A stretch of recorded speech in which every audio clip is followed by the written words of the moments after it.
Hello, welcome to Today in History. My name is HonFRSE. Let's get cracking.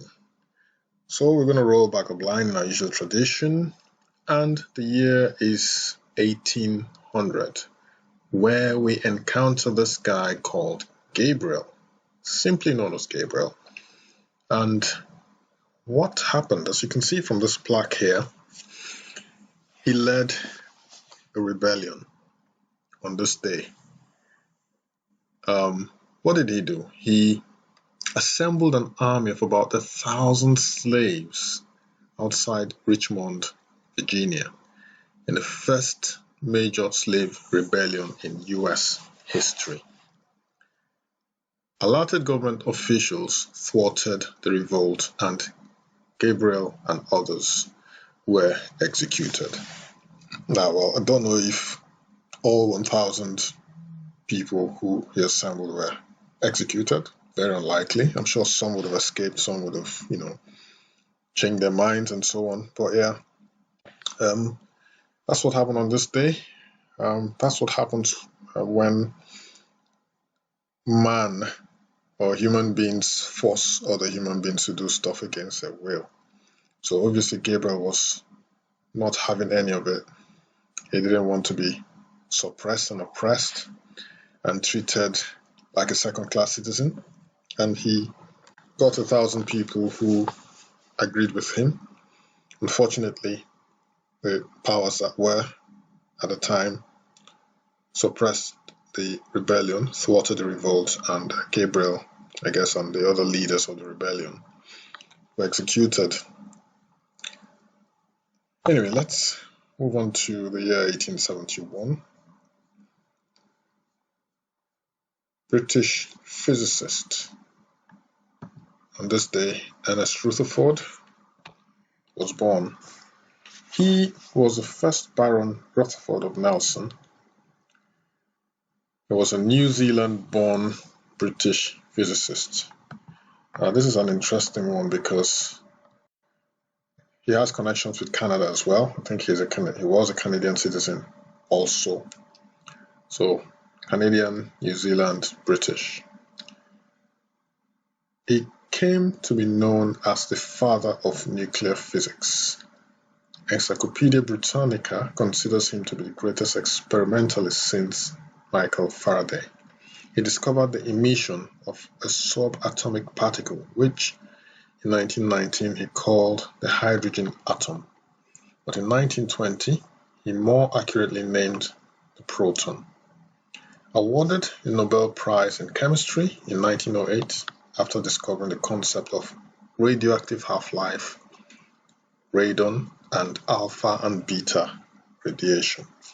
So this is Ernest Rutherford, who was born on this day in 1871. Another person born on this day, who is known by millions and millions of people around the world, the world's fourth richest man,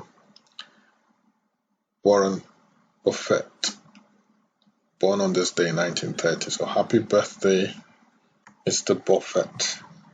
Who is he?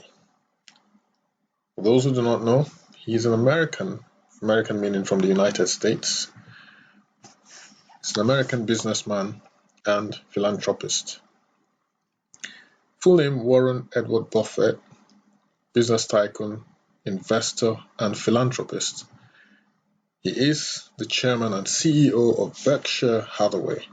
He's considered one of the most successful investors in the world and has a net worth of $71.8 billion as of July 2020. And like I mentioned earlier, it makes him the fourth wealthiest person in the world.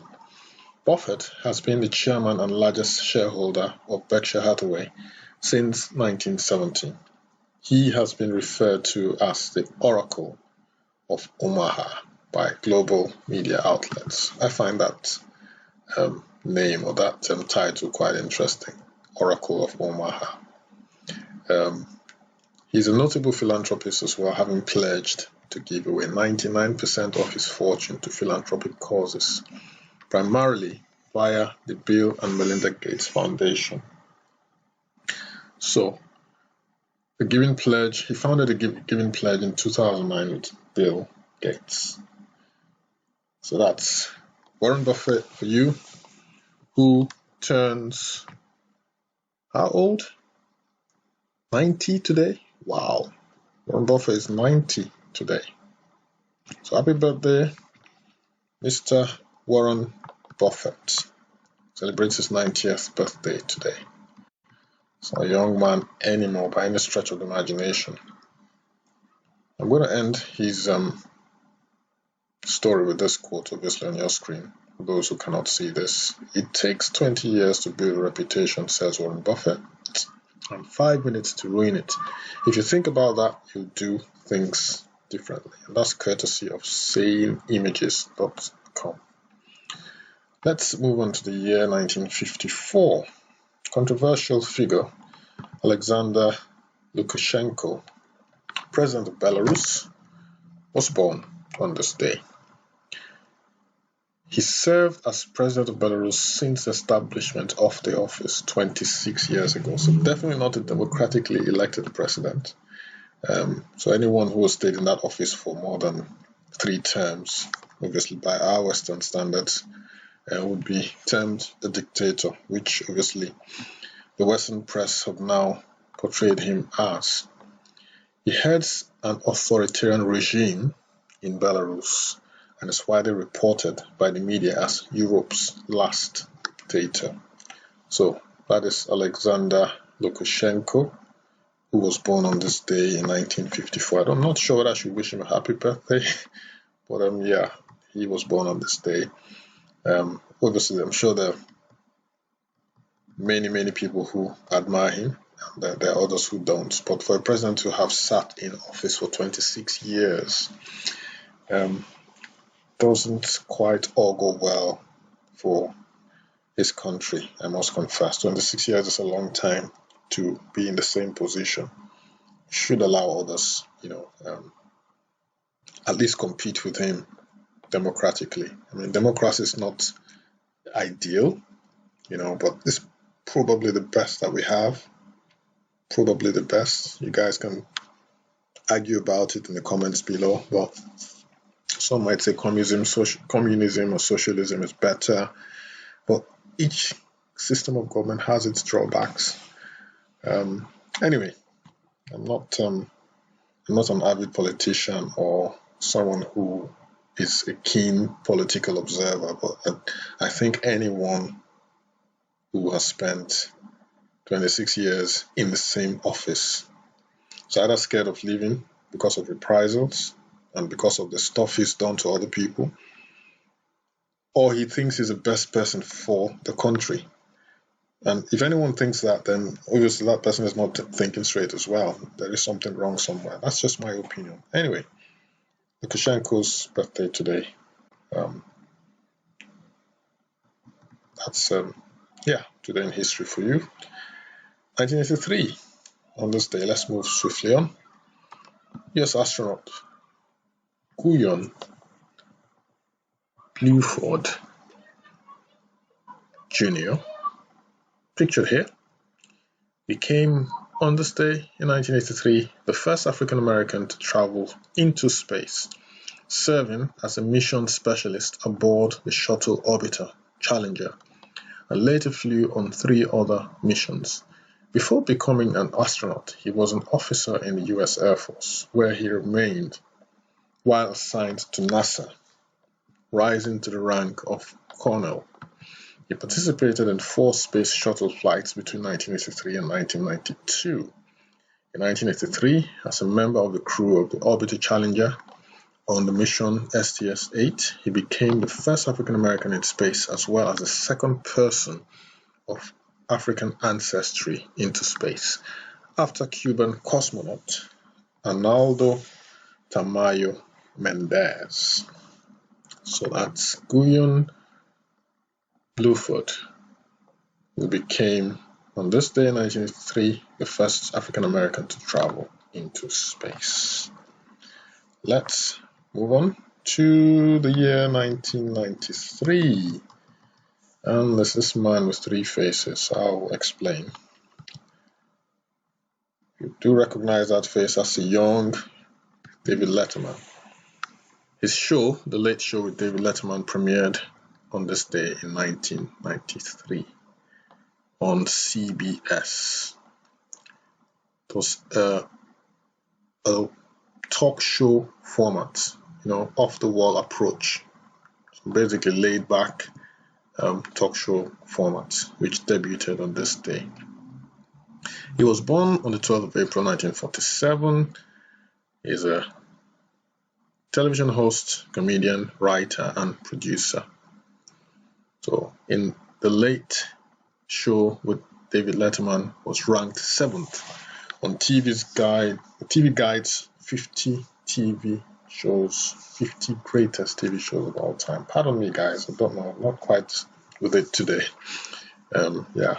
So that's David Letterman, one of his faces. Like I said, he's got three faces, which is quite interesting.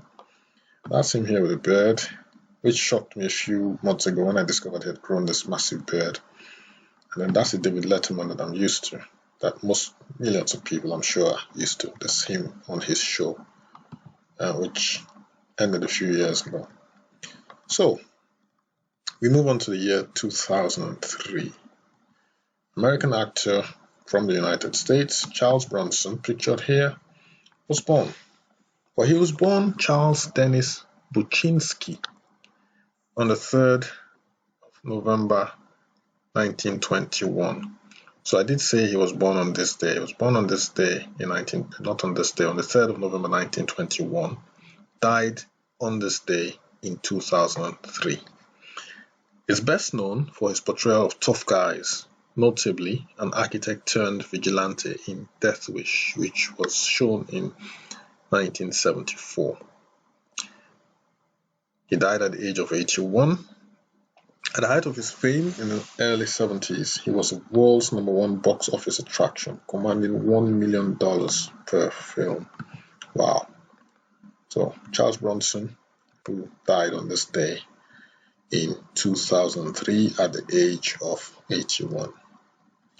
Last but not least, 2015, on this day, British neurologist pictured here, naturalist, historian of science, and author Oliver Wolff-Sachs, who won acclaim for his sympathetic case histories of patients with unusual neurological disorders, died in New York at the age of 82.